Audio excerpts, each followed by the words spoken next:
Hello everyone. So in today's thing we will start a new topic called time response analysis of systems.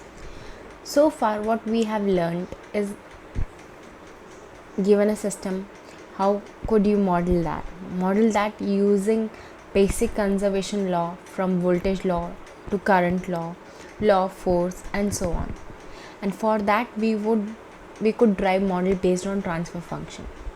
If we have systems which are interconnected transfer function, then we had techniques of how to get overall transfer function via block diagram reduction or signal flow graph technique.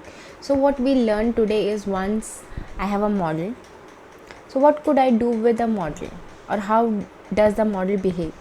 So first thing is, after I obtain the model, how to know the performance of control system for any input signal. And next is how to design a system which meets some desired response. It could just be some natural response or even to fit a control requirement. So how do we visualize this? So given a system or given a model, so let me say that when we are subject to the driver license test, right? So the driving inspector doesn't really test us for all possible condition on road, which could include high speed on freeway, it could include highway traffic on city lane, it could include chaotic chaotic traffic with buffaloes running around, kids playing cricket on street. We don't get tested for all those things, right? So instead what driving test does is, under standard Indian condition, you will just have a little predefined track which you have to drive to pass your learner test. And in that track you have given several things, right? You have to go straight, you have to take a sharp turn, you have to make a figure eight, you have to take a reverse, you have to park, and then several other things. So these are standard things which we will encounter while we drive on roads.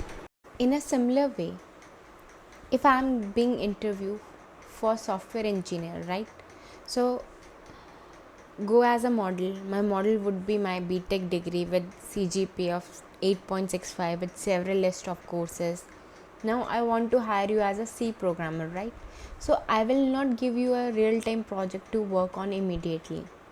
I would also want to test you, how would you react, how could you perform, be on a certain project or a certain deliverable. Then I would ask you some basic question on sorting algorithms.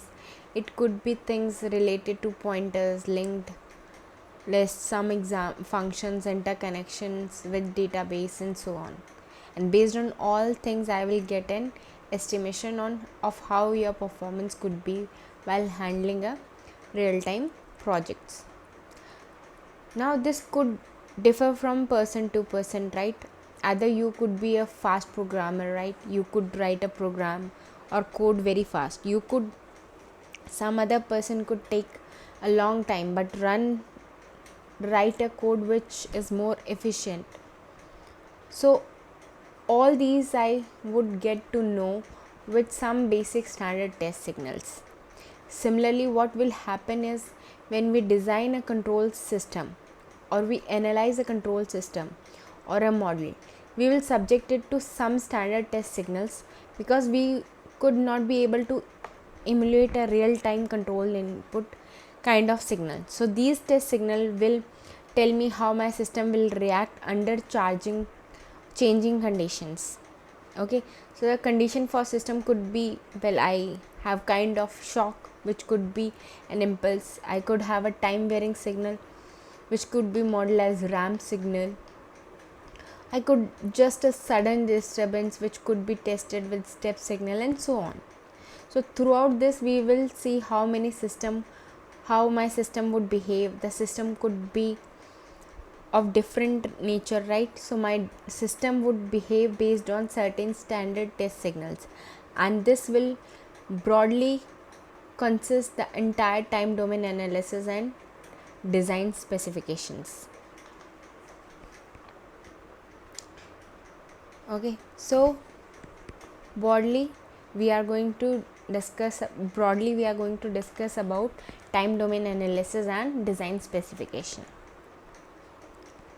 So the time domain analysis refer to analysis of system performing in time. That is how my system variable, particularly the output, will vary with time, right? So how long does it take for a signal to reach a certain value which I want, like speed of car. Okay, so you say whatever you see this car related program is this in this news channels, usually they come on Sunday morning. You say, oh, this Audi A4 or A6, they go from 0 to 100 in 5 seconds, and somebody goes in 6 seconds. My own little car would take about 30 to 40 seconds, right? Sometime it's probably would never reach. So what describe the evaluation of system variable? So in standard term there would be two kinds of response, right? The natural response and the forced response, also classified as transient response and steady state response. So I will shortly define what these things means, but in both cases the complete response of system is given by combination of both responses, that is natural response and forced response, or transient and steady state response. So what is natural response? It is also referred to as zero input response, which means system responds to certain initial condition with all external forces set to be 0. So if I take an RLC circuit, this would be the response of circuit with initial conditions that inductor could have some initial current or capacitor could have certain voltage with all independent voltage and current set to be 0, which means there will be no external force. Say for example, I have a capacitor, I have a resistor, okay, with some initial charge Q0. Then natural response would be that if I plot with respect to time or possibly even current, that entire charge get dissipate through heat energy in the resistor. So this is natural response. I can then add further element like inductor with initial charge and so on. The force response is the system's response to external force, okay, again with initial conditions are 0. So again, if I look at the circuit, if I add a voltage source here,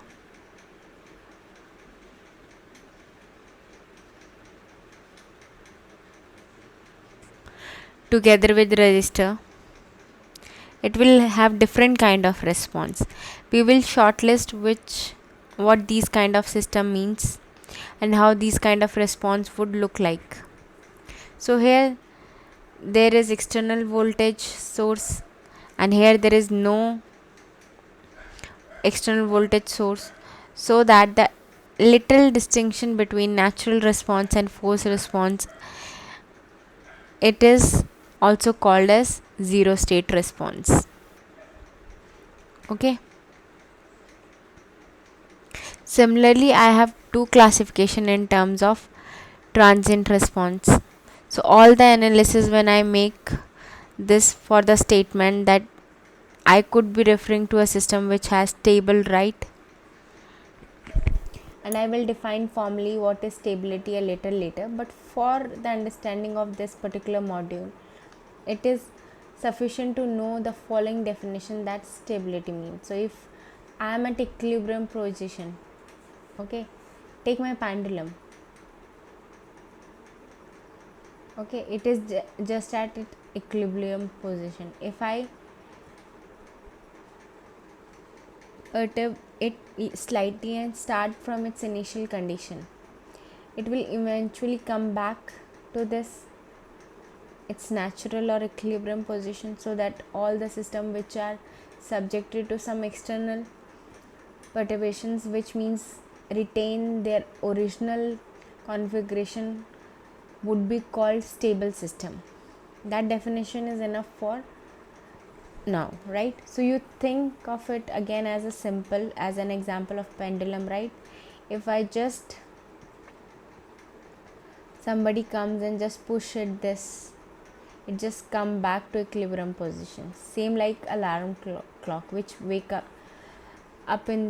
you up in the morning, right? So your natural equilibrium position is the sleeping position, and if you have some alarm clock waking you up, that is, it is a little disturbance or little shock, then you switch off the alarm, put it into snooze, and then go back to sleep, which means your stable equilibrium position, which is sleeping position, is always stable.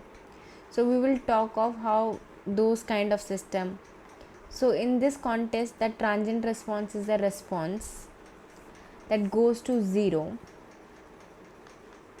or this response vanishes as the time tends to be large.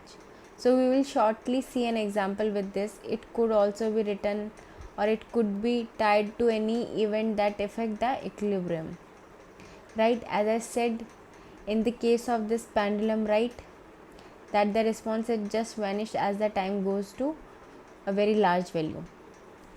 Now second is steady state response. Well, this is response of system after all the transients have died out, right? So as the time goes to infinity, again we will see that this with the help of an example. So the total response of any system would have two components, the transient response and the steady state response, and a steady state would also be just as zero thing itself. Okay.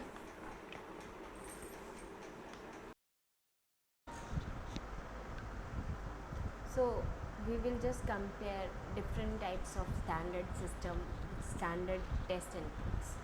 So the simplest of all the systems are system with only one poles and are called the first system. Okay, there could be some similar systems where I just go from here to here, and this is just number one, and I'm not worried about anything, right? So those are not of interest. There are some dynamics here, right, in terms of tau s. So if I just do the standard feedback interconnection, I compute the transfer function and just get that the transfer function from Rs to Ys is Ys by Rs equals to 1 by tau s plus 1, and usually Rs is, it could be the reference signal. This Rs is my reference signal which my system is subjected to, and I will see how my system behave for different reference signals, right? The tau is system constant. Okay, tau is my system constant, and its characterize the speed of response of system to an input, and we will see this with the help of an example. So let's just start with dealing with first order transfer function, which look like 1 by tau s plus 1. So if I just take the impulse response, now I will use all the tricks which we learned, Laplace transform, solving of differential equation, and so on.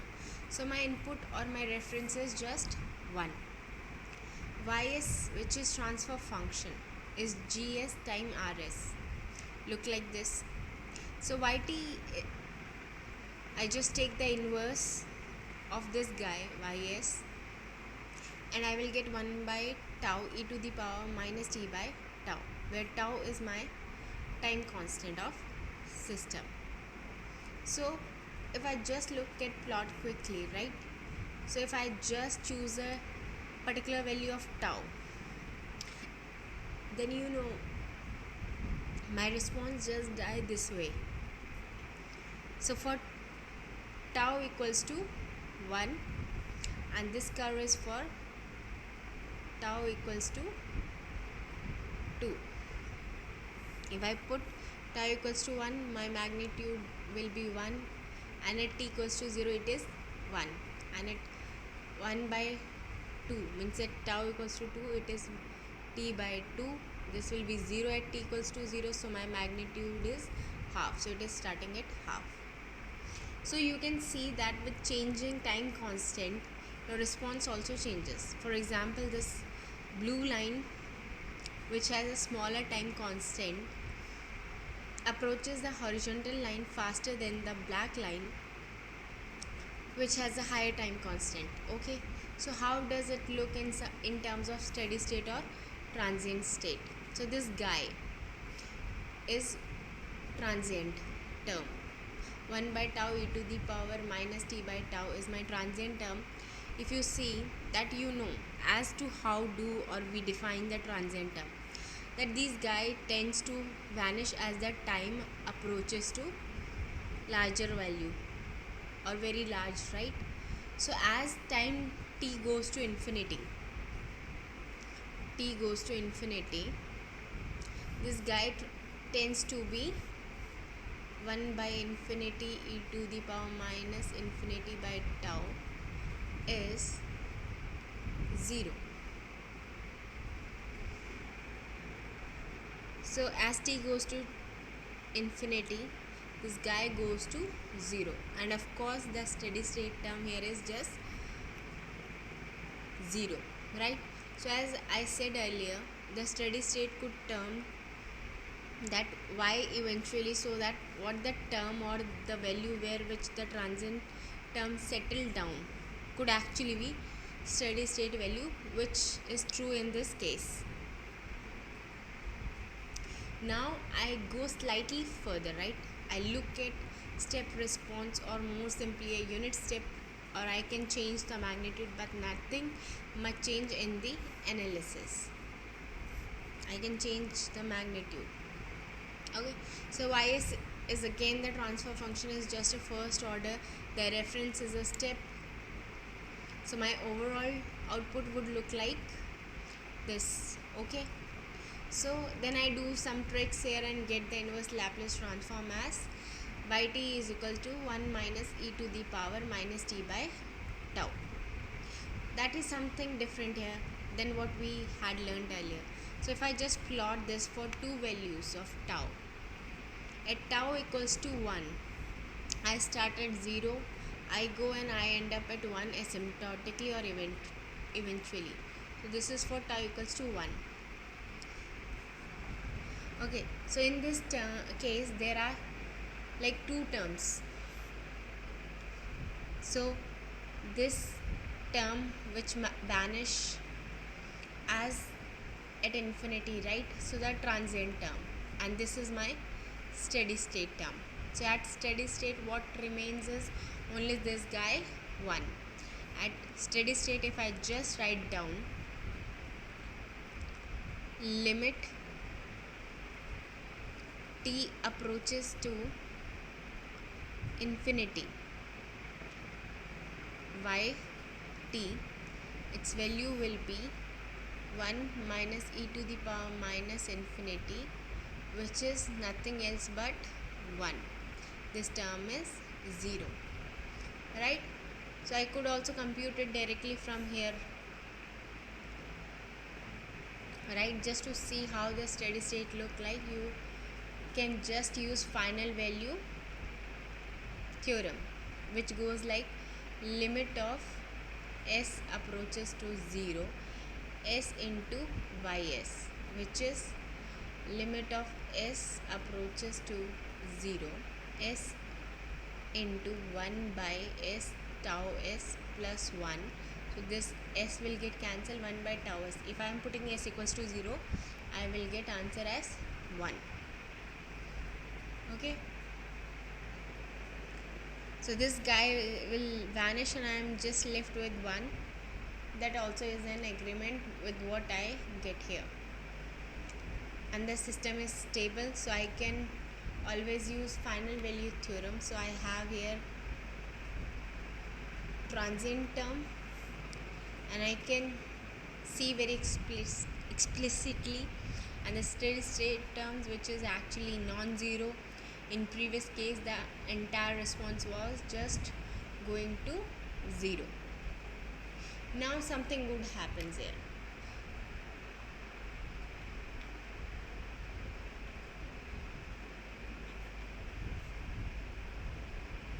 One second. So look at this signal, right? So what I have is that yt is 1 minus e to the power minus t by tau. Say t is equals to 0, y initial value is 0. That what we even see in plot.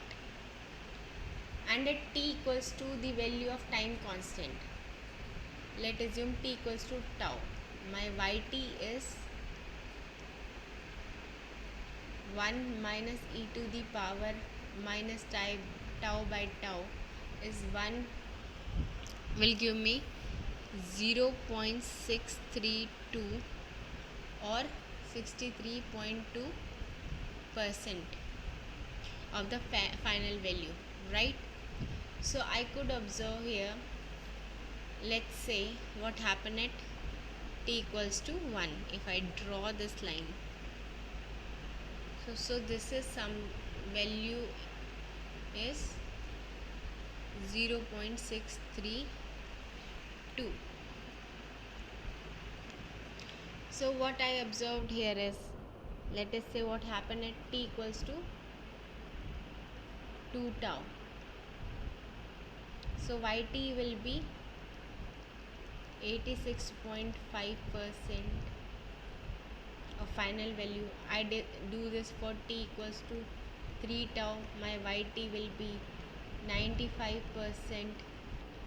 T equals to 4 tau. My yt is 98.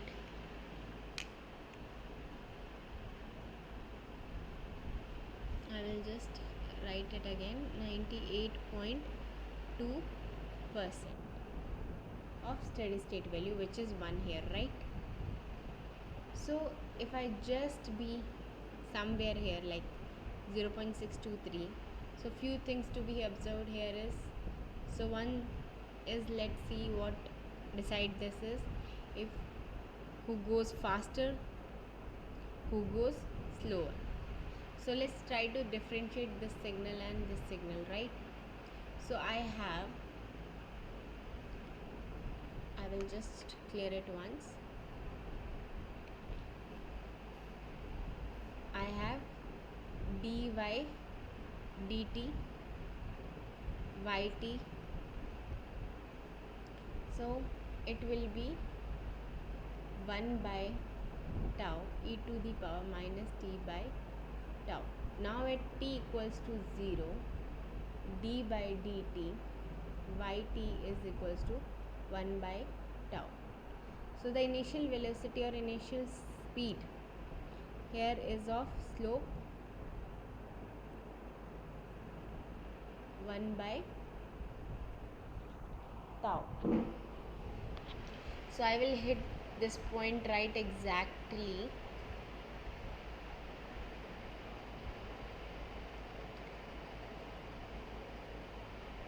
So I will hit this point exactly at t equals to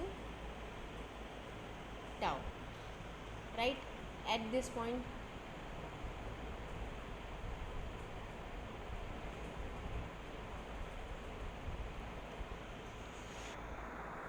similarly I go here with the speed,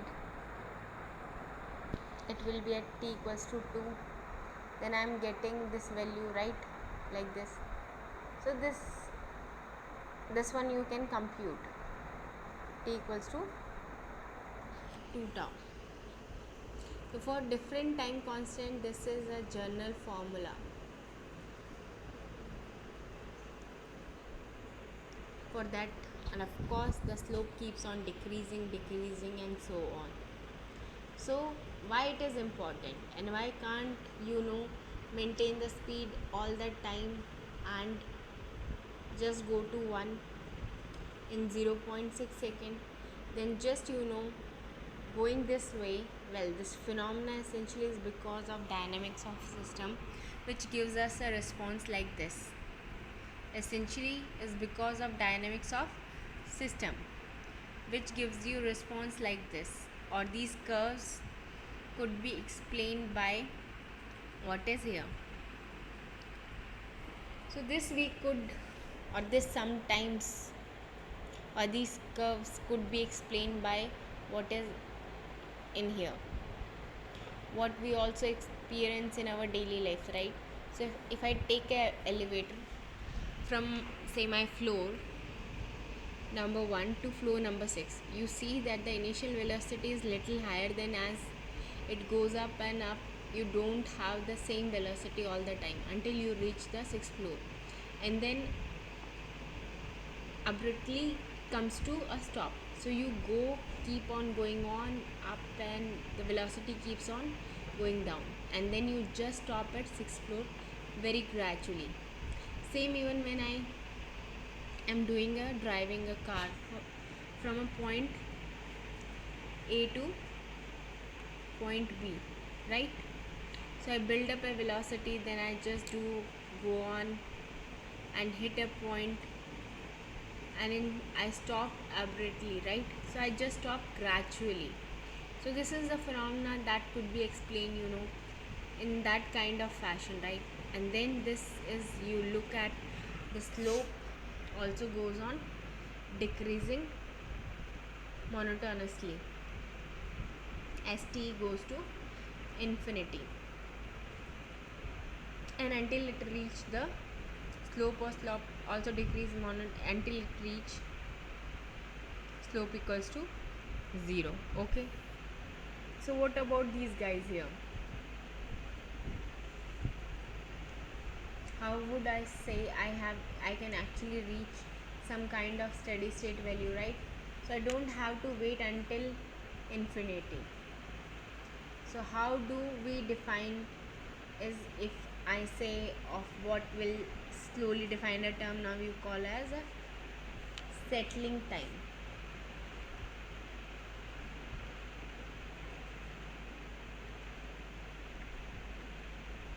Or when I could say that my system has actually reached the steady state is when I am within 2% of my final value.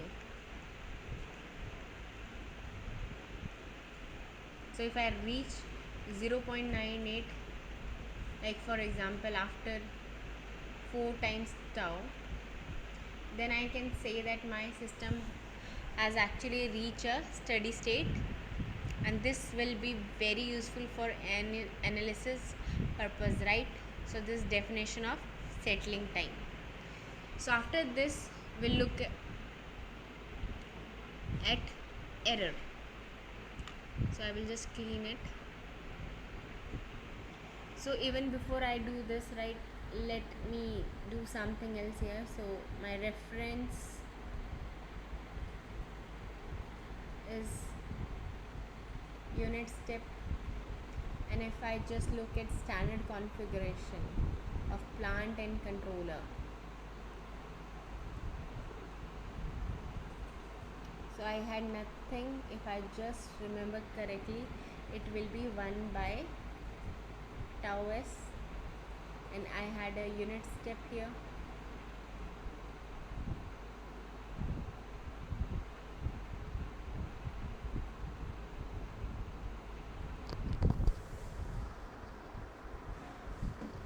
Okay,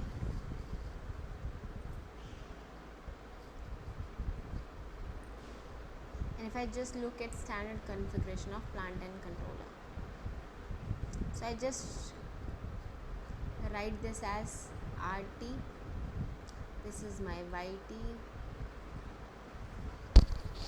plus minus, this is my error signal. So the difference between reference and output. So let me define something, right? Error. ET is RT minus YT. So what is RT? It is just a unit step. and yt is 1 minus e to the power minus t by tau. So this is simply e minus t by tau. Okay, again this is all time greater than or equals to, say this is 0 plus. So what would happen to the error at infinity? So error at infinity, I put t equals to infinity, e to the power minus infinity. Again this all time greater than or equals to 0. So t goes to infinity, this is just in my terms, right? It goes to 0 means at infinity. So if e infinity is 0, so for this expression I can say r infinity, for this expression r infinity is equals to y infinity. And so this is exactly what is happening here, right? At infinity both signals become the same, that my system I can say is asymptotically tracking a unit step. So it's no matter what the value of time constant is, this guy does a little slower, but it's here. So you could even slower, you can even go to the value 1. So this system I could say I'm going slowly defining these terms, but we will at last, this is little later, has a steady state error of 0, right? We will see this later on, but my steady state error will be 0, right? I can just call this, and I'm running out of space here, but let me write it here. So how do we define this? As a difference between reference and output. How does it goes at infinity? Okay, so okay, now what happened when the input is RAM, or when I'm actually passing my system to track a ramp? So my transfer function is 1 by ts plus 1 into rs. So I do all these things and I do the inverse Laplace. So a response to a ramp would be look like 1 minus t minus tau plus e to the power minus t by tau. So this is my response. So again, how do we classify, or how do we differentiate between transient response and steady state response? Well, the transient response, once goes to 0 for a large time.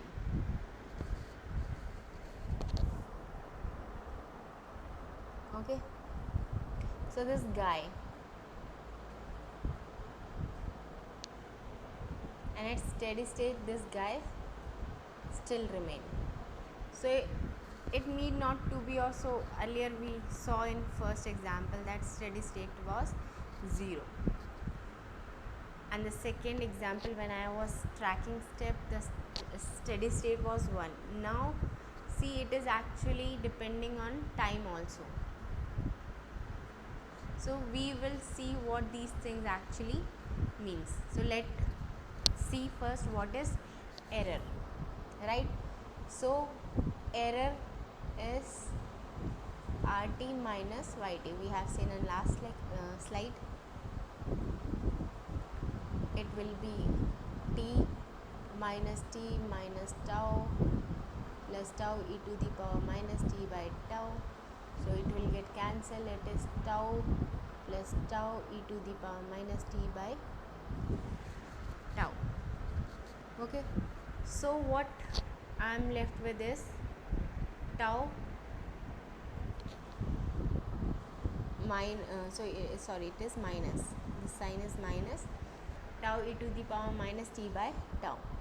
Now if I do the things like e at infinity would be, well, it is nothing will change here.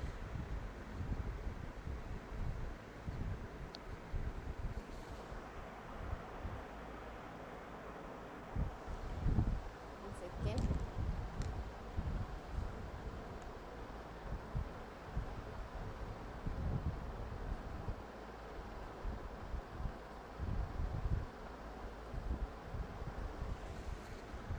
So nothing will change here. Tau,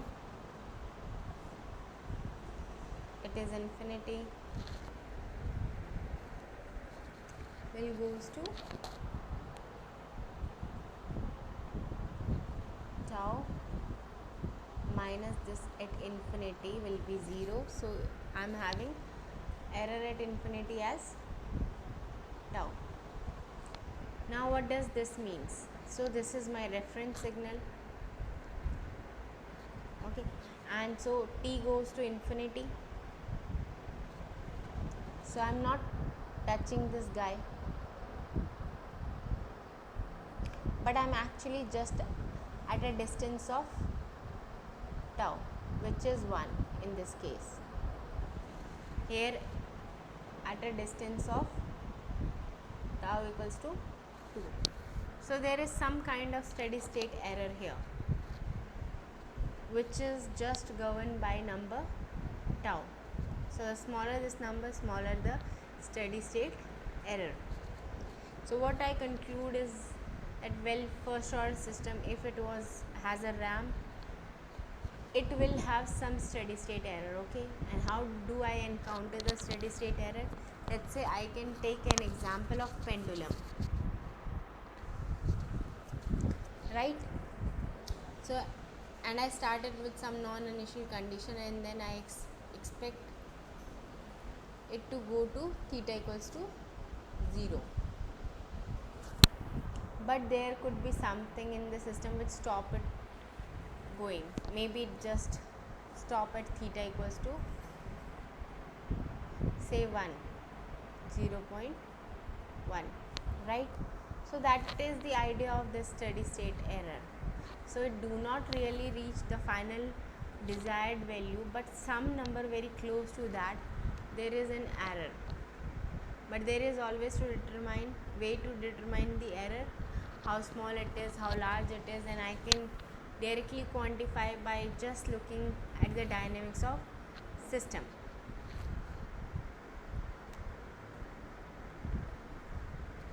Now finally we will see another test signal. It is parabolic input. Well, RT equals to t square by 2. The Laplace transform is 1 by s cube. So I do all the things and I get the signal which is t square by 2 plus minus tau t plus tau square minus tau square e to the power minus t by tau. Anything this has a steady state, and this transient term which we will just die down as the time goes to infinity, and this term is steady state. So the transient term which we will just see. So well, this actually look possibly quite worse than the additional one. It has t squared.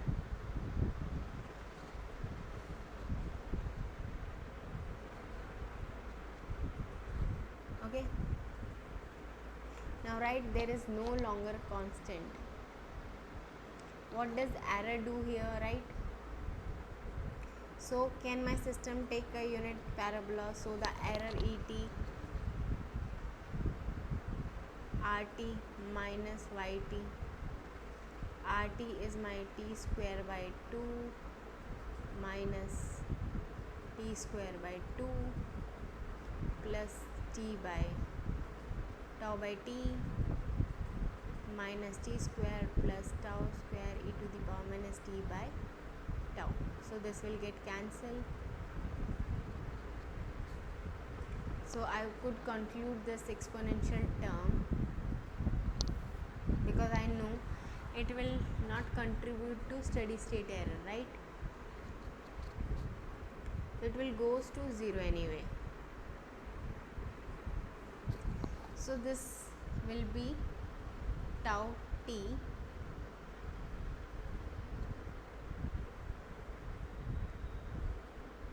minus t square, and E infinity is actually a little strange here, right? When t goes to infinity, this guy goes to infinity, so the error will be very large. So if you see that the distance between these two, my actual reference, and this is my yt, this is my rt, as I go to infinity, the distance will keep on increasing, right? So it will keep on increasing, and then I will keep plotting this forever. So you will see that the distance actually become unbounded. Similarly with here, so with the different time constant of t equals to 2, right? So before this, so in one of my earlier slide, what I had shown was that these things, right, I take a parabola,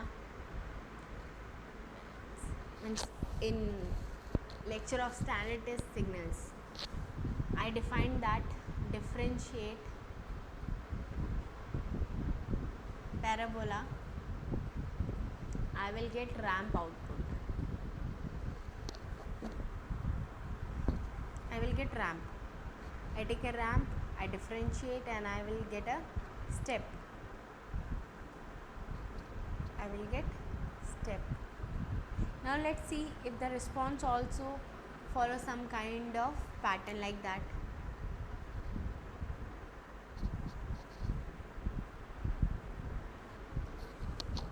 Okay, so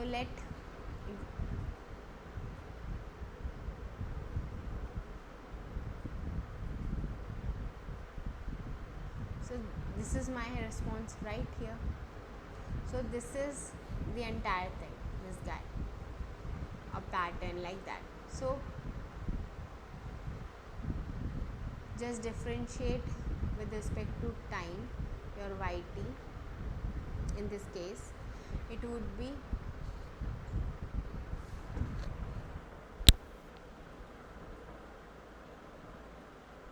t minus,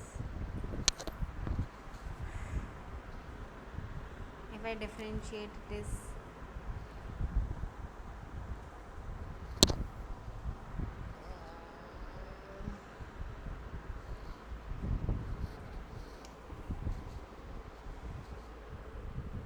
t minus tau.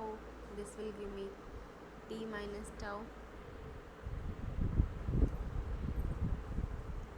plus tau e to the power minus t by tau, and this look like ramp response. Then again, if I differentiate it, I'll just write it properly. If I differentiate it, my response, I will get t minus tau plus tau e to the power minus t by tau. If I again differentiate this unit ramp response, I will get unit step response. So it will be 1 minus e to the power minus t by tau. Well, we have seen the same case for standard signals also. Okay, so how this is same, right? So this one I can keep doing this, right?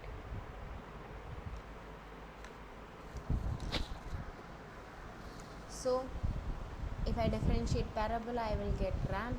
The response also follow the same pattern. So if I know the response of parabola input, how do I found the response of ramp? I just differentiate this from here. One more differentiation, one more differentiation. So as I will keep on differentiating, I will get output for ramp, then again differentiation, then step, again differentiation will give me impulse. So the same behavior we have seen for standard signals. Now we will do something slightly complicated, but still not very complicated, but very useful. So second order system, these are system which have two poles. We have done lot of example on this way. Typically RLC circuit would have a transfer function like this. If you remember vaguely, this was the transfer function between voltage of the capacitor and input voltage. Similarly, mass spring damper system, where I was taking input as a force and output was a position or a velocity, one of those, and then in general I can write down transfer function as well as second order polynomial in the denominator and some number in numerator, and else slowly we will learn why these are equal, B and B. So what are these number and so on? So the response here will be little more tricky than what we have shown earlier. Okay, so how do I drive the system? Let's start with open loop thing, which look like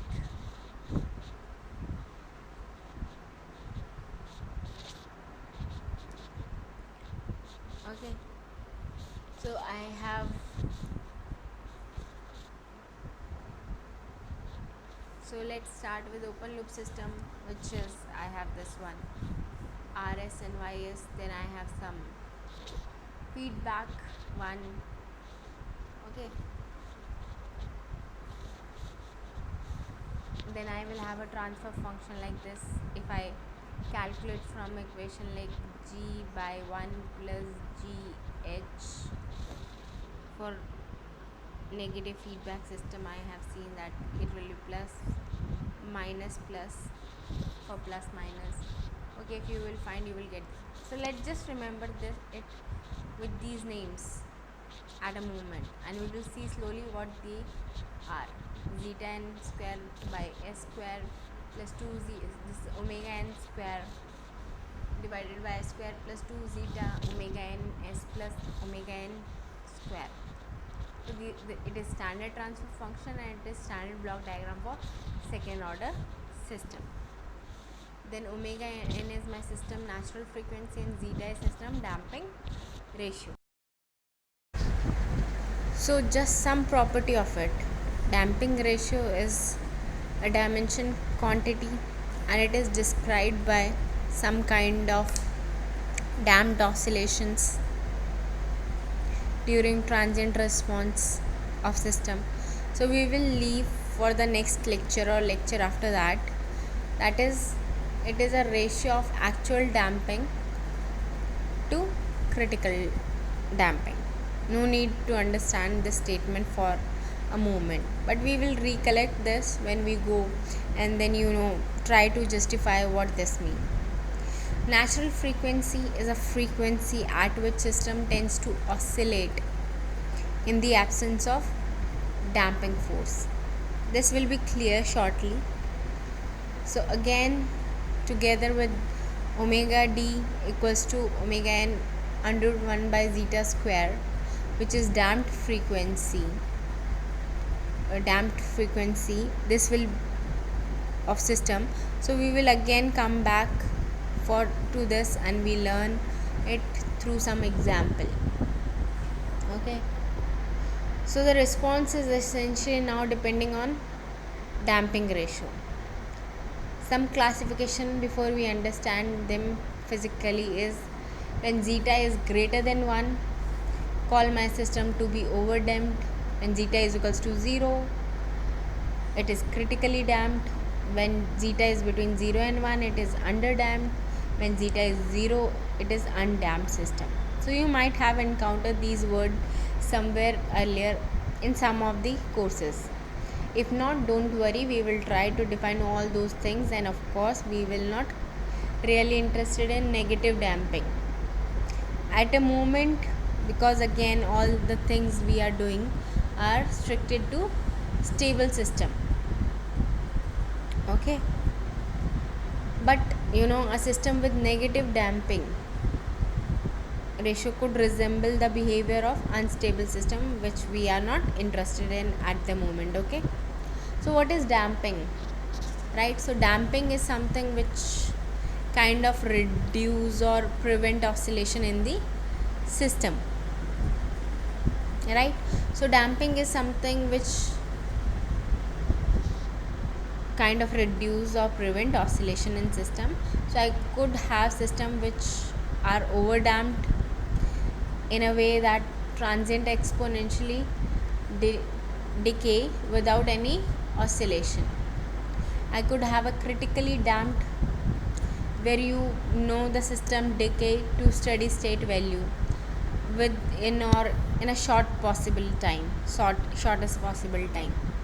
I could have a oscillation which actually goes to zero, and I could have an undamped system which just keep oscillating at its natural frequency without any delay in amplitude. Okay, so typical response, the red color, there could be undamped system. So let me see, I could explain you with a simple pendulum example, right? So I'm here with my, I will just draw it over here. I'm here with my pendulum at theta equals to 0 position, and say I have an initial condition, right? Say at angle theta equals to some 15 degree, right? So some other theta I'm starting here, if my system do not have, it is not subjected to any sort of friction either here or in the air. So we expect it is just keep on oscillating, right? So we just go from theta to 15 degree. If this is plus, if this is minus, it will go from plus to minus and minus to plus, and it will keep doing when my zeta is equals to 0. And I will explain to you this mathematically very shortly. There could be case when I could have a situation where this guy goes from 15 and maybe it will go still 49 here and come back, and it will keep on oscillating, go back and forth, and until it reaches this point. So these are called undamped system where zeta is less than 1. So here could be a situation when I start from theta 15, I go and I just slow down, settle here. I do not go the other side. I just go and I just stop here. Okay. There could be, say, this is 1 second. There could be the situation where I start from here again. I go very slowly. Say I am going at 3 seconds. So there could be even worse situations. So I'm not going, I'm not crossing this line. I'm not crossing this line. So I'm not crossing the Lakshman Rekha. Okay, so you can call it like that. So there could also be a situation when theta again at 15 or minus 15, and depending on convention that I am going very slow, very slow, and then I just stop here. This could be 10 seconds. So few kinds of response. Zeta is equals to 0. I keep on oscillating, right? For zeta less than 1, I am oscillating, but my oscillation are dying down, dying out here before I reach the steady state position. There could be a situation where I just go from here till here in 1 second and just stop. So I don't go beyond theta equals to 0. I could take 3 seconds, I could take 5 seconds, 10 seconds. So the fastest value of, and these things will vary from zeta 0, zeta less than 1, and then all this behavior would be zeta greater than 1 or equals to 1. The faster where I can reach here and stay in critical damped response, which is like the blue line here, and stay in critical damped response, which is like this blue line here. And for damping anything larger than that, I will just keep taking longer time, and I could have a response also here, right? I could have a response here where zeta is again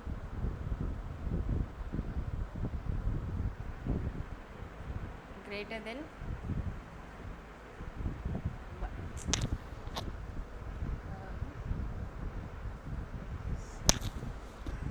Just 1 second. Okay, so my response will be here somewhere here. Okay, so these are typical 4 kind of responses which we will encounter in designing a system. If I take for example, I want to design a lift or elevator, I want to go from say level 1 to say level 2. I'm lazy, I don't want to walk, I will take elevator and I will go up, and I don't want my system to go to 2 points, halfway to the 3rd floor,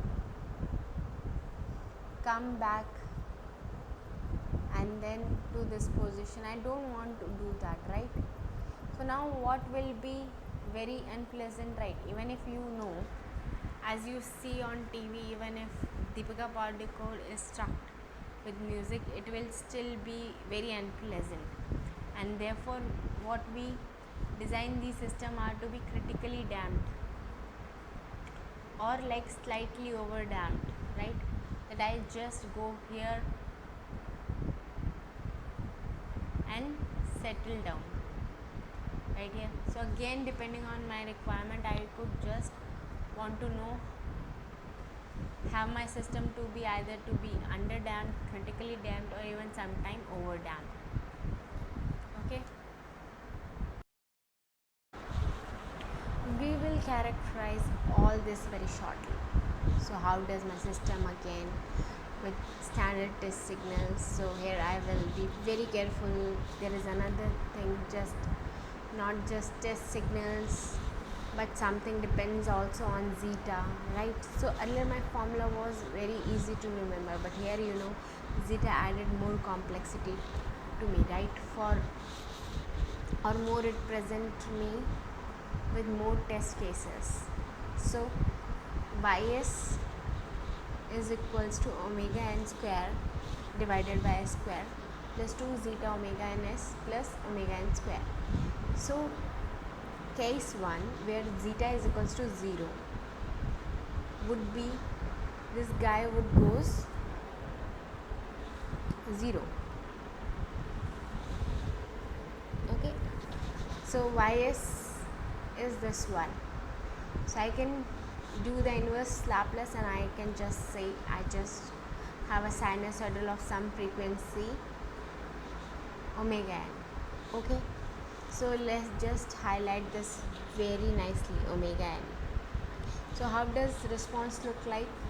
Well, the response is just sinusoidal. I say what is its amplitude? Well, amplitude is this one, omega n. Okay, could now, what I am interested in is the frequency. Okay, so zeta is equals to 0, there is no damping, it will oscillate at omega n. Therefore I call this as natural frequency,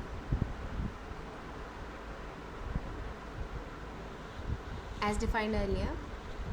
So here, so did we define that? Yeah, yes, the system natural frequency, the angular frequency at which system tends to oscillate in absence of damping force. That is exactly what we did now. There is no damping force, zeta disappear, and then my natural frequency, my natural system just oscillate. Okay, so this is called natural frequency when there is no damping. So let's make things a little complicated. So zeta is between 0 and 1. So before I do this, I will just do some very little calculations in. Okay, so look at the denominator. I have s square plus 2 zeta omega n s plus omega n square. So just you say, if you look at, how do I find the root of this? So the root would be minus zeta omega n plus minus under root zeta omega n square plus omega n square. Okay, so now when zeta is between 0 and 1, this will become complex number, therefore root will look like something like this. So here I will call this guy as, so if this is complex, I will just write here minus zeta omega n plus minus zeta omega n under root 1 minus zeta square. Okay, and this guy I will call as omega d. Okay, and this is how these roots now explain, right? So s plus zeta omega n minus j omega d, and here plus zeta omega n plus j omega d.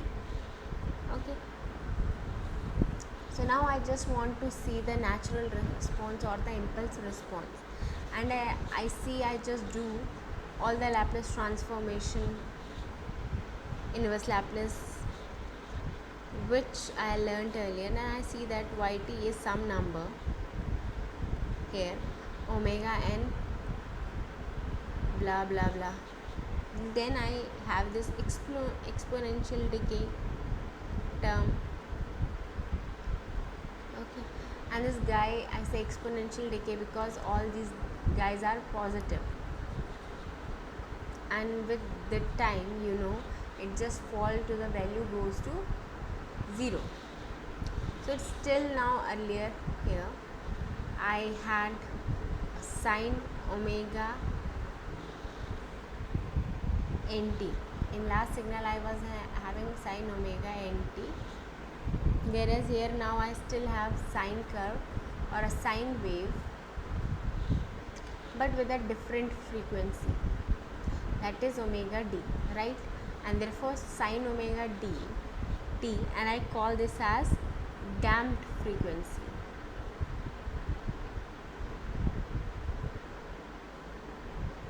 And the system damped frequency or angular frequency at which the system tends to oscillate in the presence of damping force,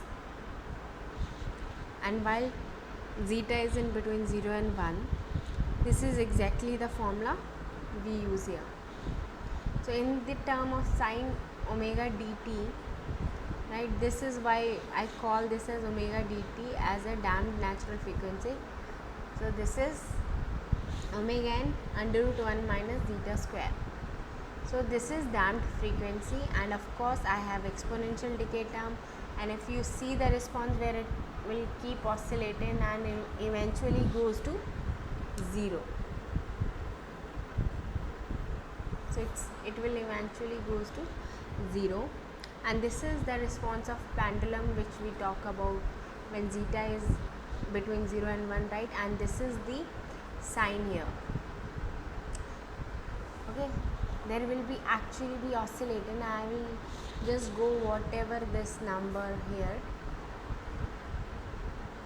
Okay, and of course these numbers depends on what are the specification of value of zeta and omega n, right?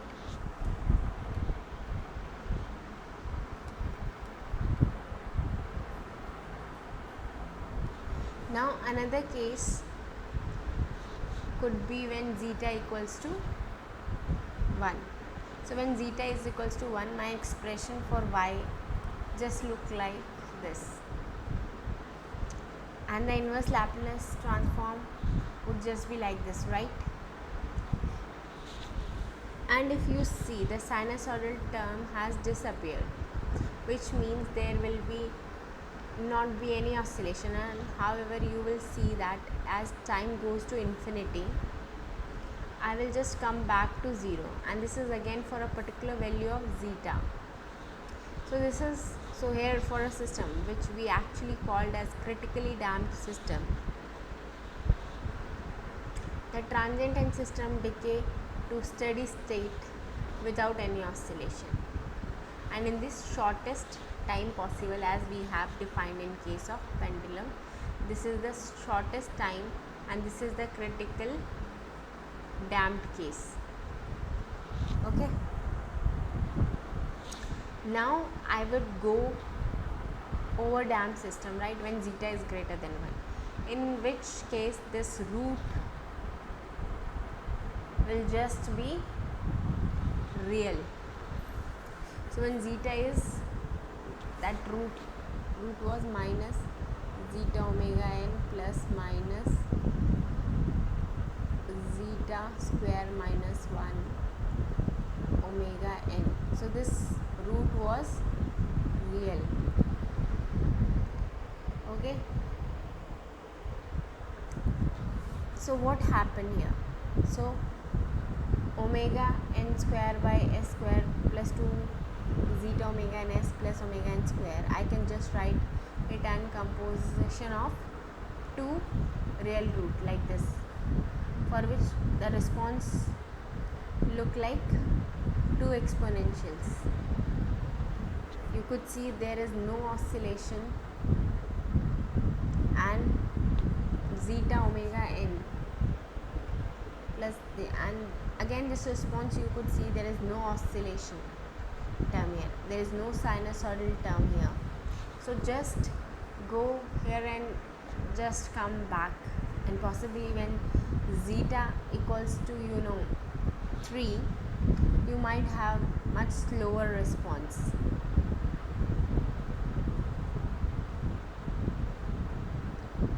Right?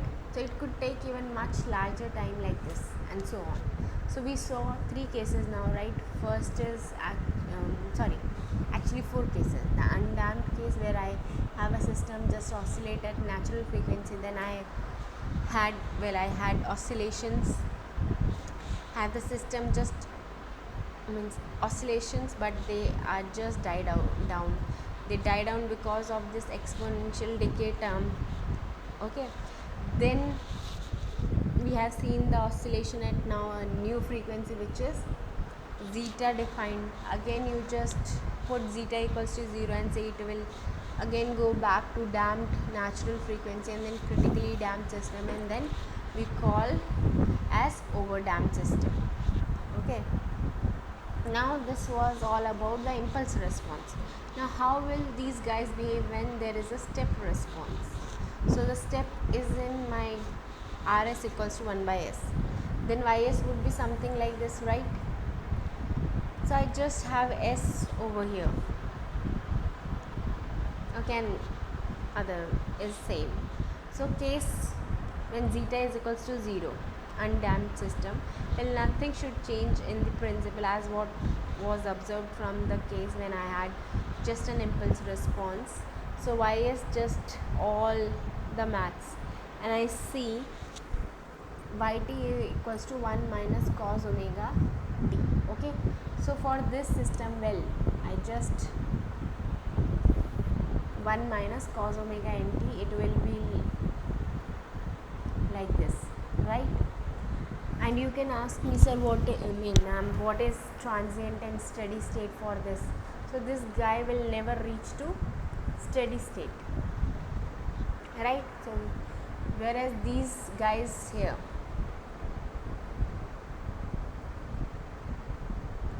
will have some transient term which goes to 0. Even the previous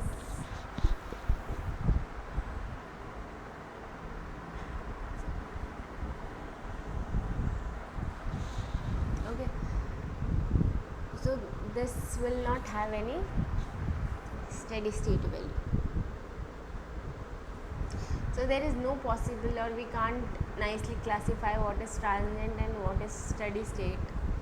Transient behavior is actually, it is a steady state behavior, and it will never convert to any fixed value like 0 and 1 as if in previous cases. So the same thing happened when I have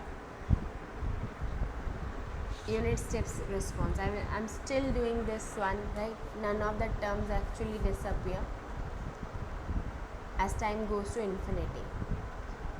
So all terms are just intact, and this is again zeta equals to 0 and omega n equals to 5, and the reference is just a step signal. So now we will do the same case which we did earlier. I will just skip the maths here, but we will see how my final expression look like.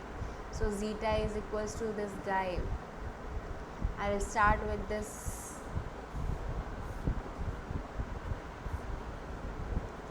okay.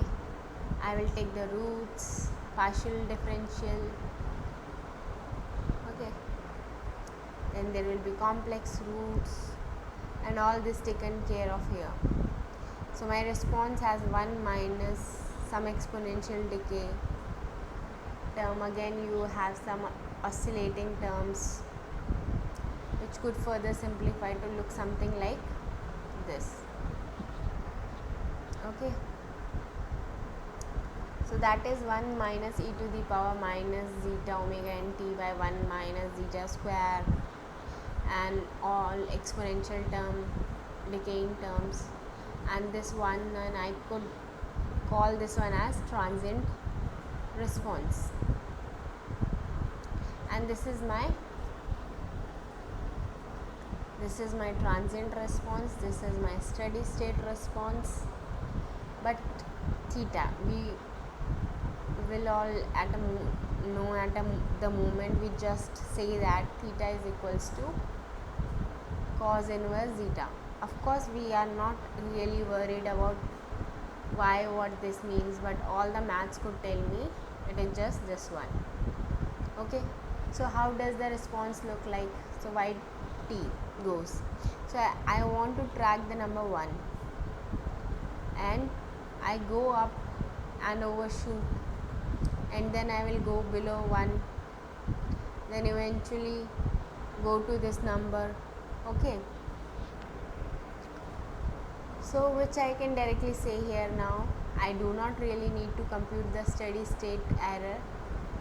Just looking at this thing, I can say that the steady state error at the infinity is 0.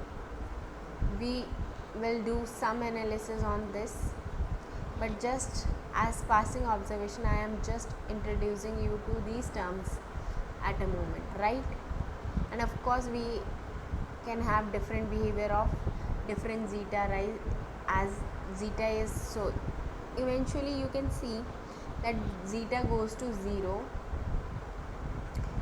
zeta is very close to 0, or say zeta is equals to 0.01, then you could expect response which is like this.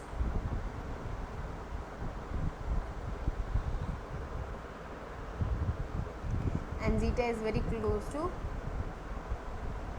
0, and you expect response like this, but which is very slowly decaying, right?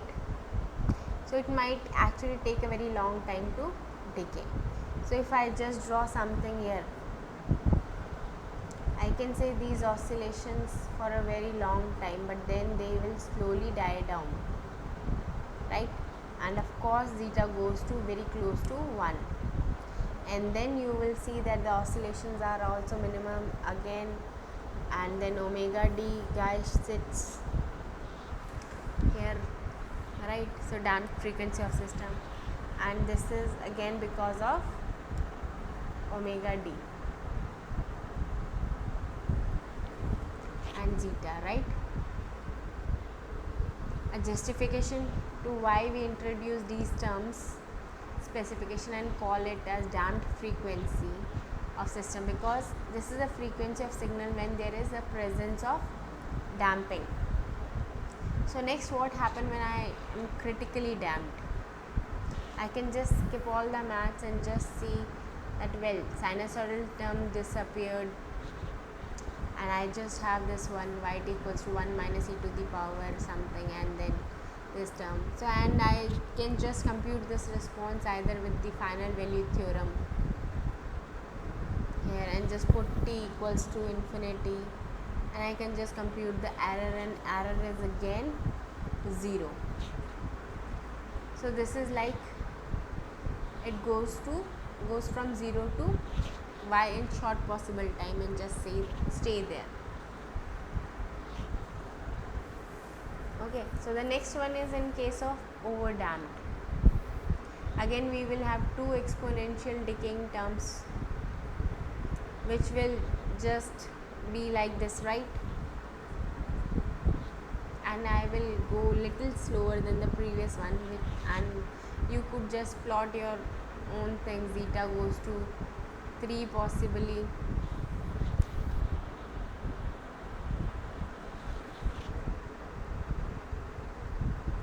okay, and it is much slower response.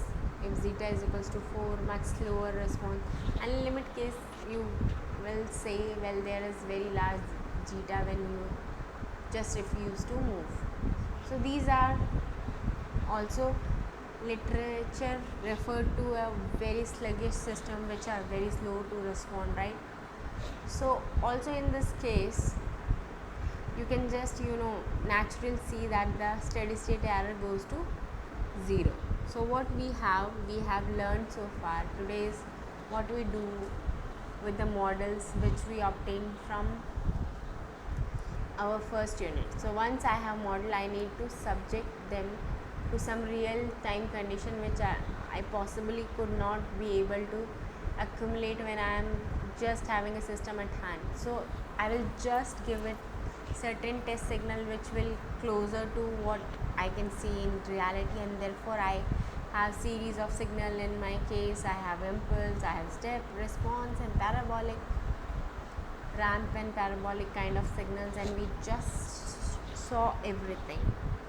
Okay, so how we could define what we call as settling time, the transients, what is steady state, and then we did the first order, second order case, and was the first more interesting because the damping actually played a role in the dynamics of system.